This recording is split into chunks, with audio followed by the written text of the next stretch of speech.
Thank you. ये સાંભળો સાંભળો ઓ સાંભળો ત્યારે જરા પતી જતો પછી બધા આપણો તો લઈ આમ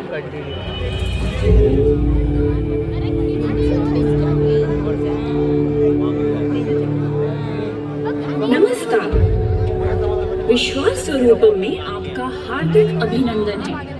आशा करते हैं request you all to take your place at Sangam Sthal Amphitheatre and Shiv Sagar Food Court. During 3D projection mapping, all the lights will be turned off. You're requested to take care of children and valuable belongings. Thank you.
Pause કર્યું ને હા થોડી થોડી આ pose કરી શકે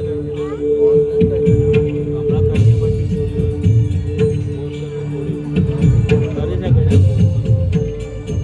તને લાગે તો પોઝ કરવો તો કરજે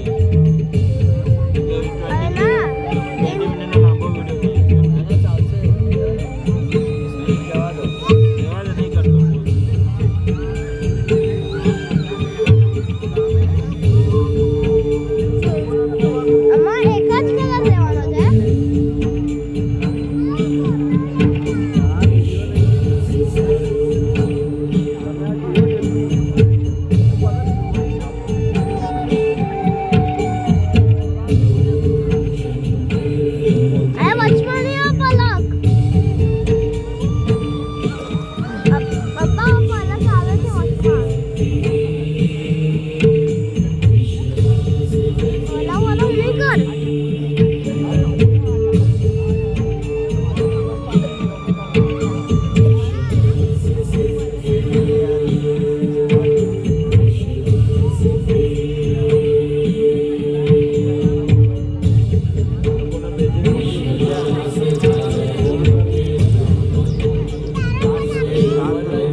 આપણામાં વિડીયો સારો આવે છે તો સરખો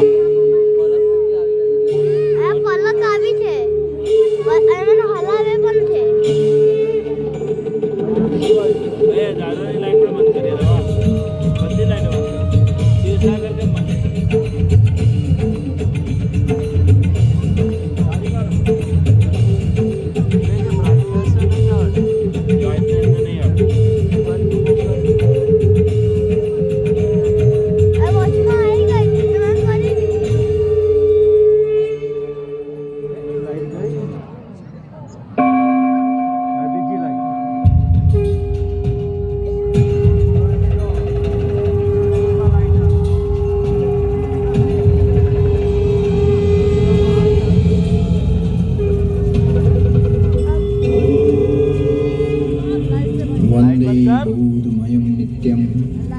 गुरुं शङ्कररूपिणं यमाश्रितो हि वक्रोऽपि चन्द्रः सर्वत्र वन्द्यते भवानी शङ्करौ वन्दे श्रद्धाविश्वासरूपिणौ याभ्यां विना न पश्यन्ति सिद्धः स्वान्तः स्थमीश्वरम् तुम त्रिभुवन गुरुवेद बखाना आन जीव पावर खा जाना विश्वनाथ ममनाथ पुरारी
तो आइए प्रवेश करते हैं एक कालातीत कथा में, जिसकी काल गणना असंभव है। घटना युगों पहले अरे की काका है कि जब अनेक अंतरिक्षों में अनेक ग्रहों पर उद्भव, पालन और संहार हो रहा था। अर्थात कई सारी सृष्टियों का प्रादुर्भाव और विलय हो रहा था। कई वहाँ की सभ्यताएं विकसित हो रही थी तो कोई नष्ट हो रही थी, और वर्तमान में भी यही क्रम अनंत कालों से चल रहा है और अनंत कल्प कल्पांतरों तक चलता ही रहेगा।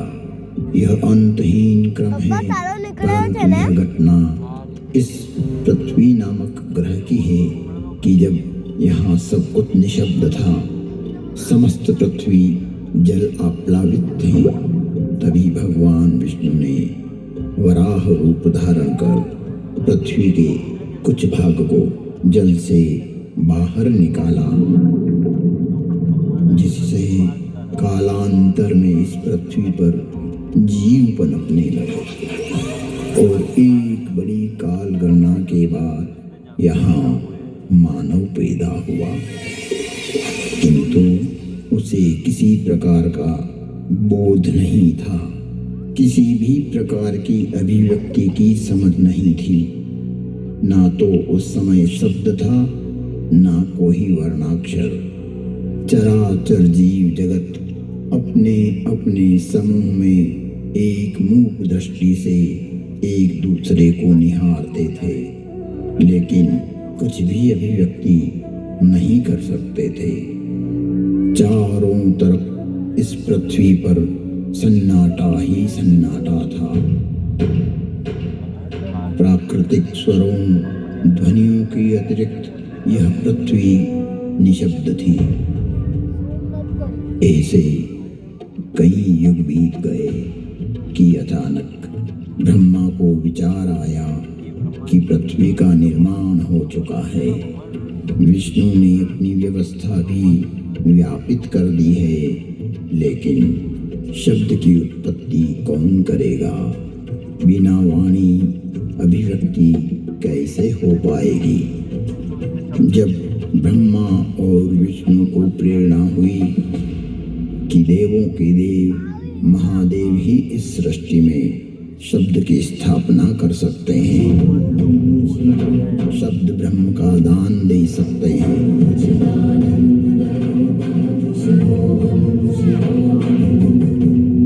परंतु शिव का समय अधिकतर समाधि में ही व्यतीत होता था।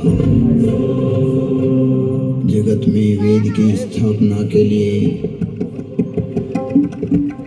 मनुष्यों में, प्राणियों में सत्य, प्रेम और करुणा की भावना प्रकट करने के लिए, शब्द को देह देने के लिए महादेव को समाधि से जगाना अति आवश्यक है। जब ब्रह्मा, विष्णु और सारे देवताओं ने महर्षि पाणिनि को प्रेरणा की कि वो महादेव को प्रसन्न कर जगत में शब्द प्रकट करने की प्रार्थना करें,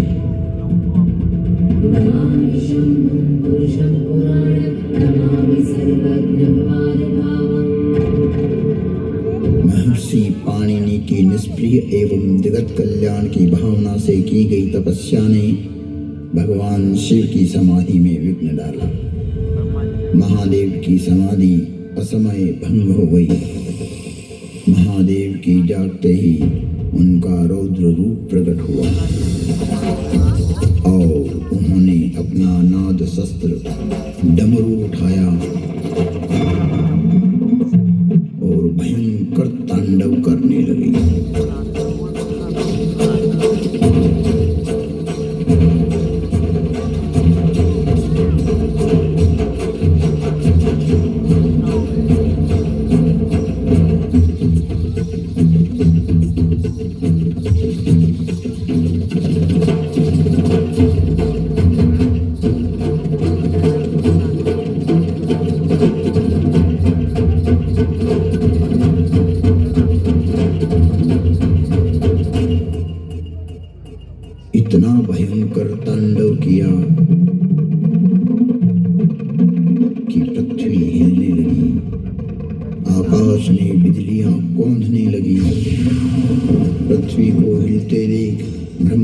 सोचा कहीं प्रलय की वेला तो नहीं आ गई। चारों तरफ समुद्र में उफान आ रहा था। हवाएं चक्रवात का रूप लेकर आकाश की ओर बढ़ रही थी। पूरी पृथ्वी अपनी दूरी पर ऐसे डोलने लगी मानो पृथ्वी समुद्र पर तैर रही हो। तब महादेव ने अपना डमरू बजाया और असमय समाधि में हुए विघ्न के कारण तांडव करते हुए मानो अपने इस नाद से संसार को बधिर कर देंगे, इस सृष्टि को समाप्त कर देंगे और उसकी तीव्रता को प्रकट करते हुए प्रचंड एवं भीषण गंभीर ध्वनियां पैदा करते हुए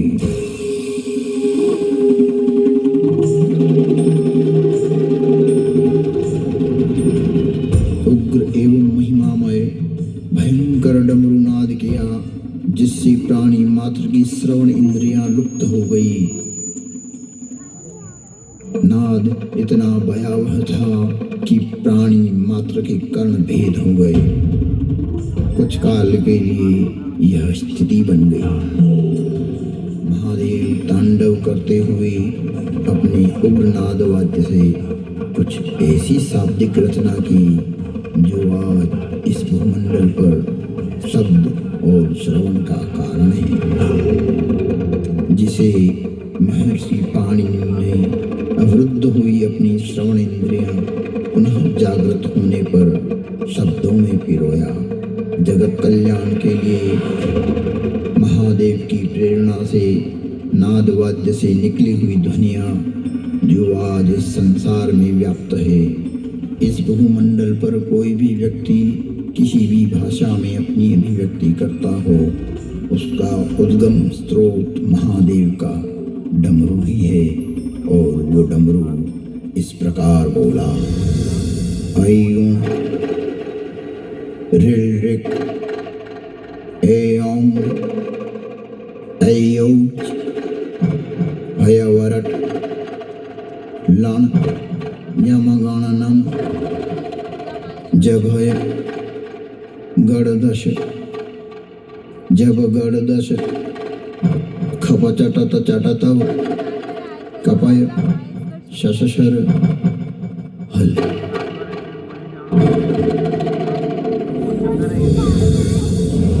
ऐं ऋ ऐं ऐऔच हयवरट लण यमगणनम जभय गणदश जब गणदश खपचटत चटतव कपय शशशर हल।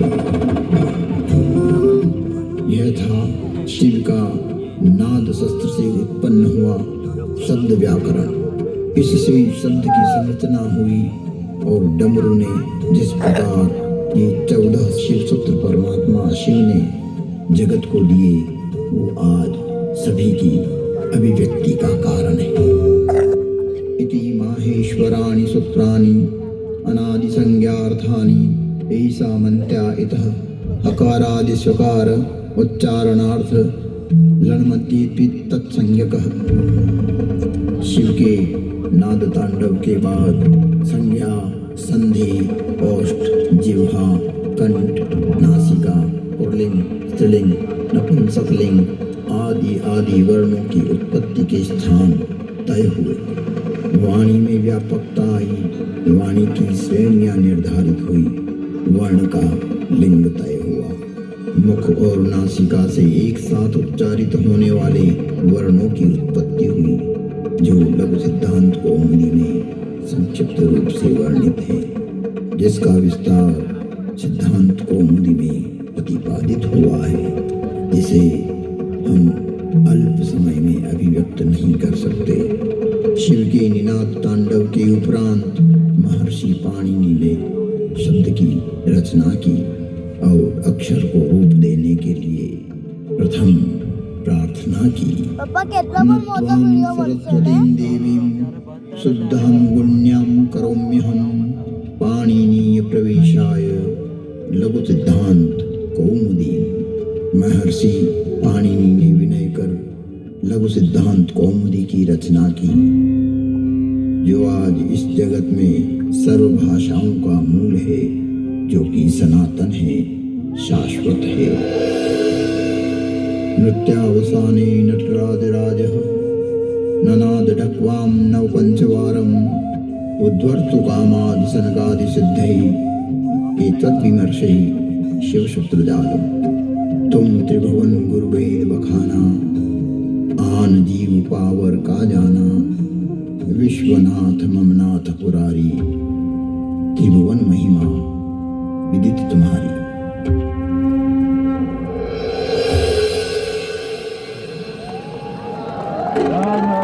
नमस्कार, विश्वास स्वरूपम में आपका हार्दिक अभिनंदन है। जिन पर्यटकों के पास व्यूइंग गैलरी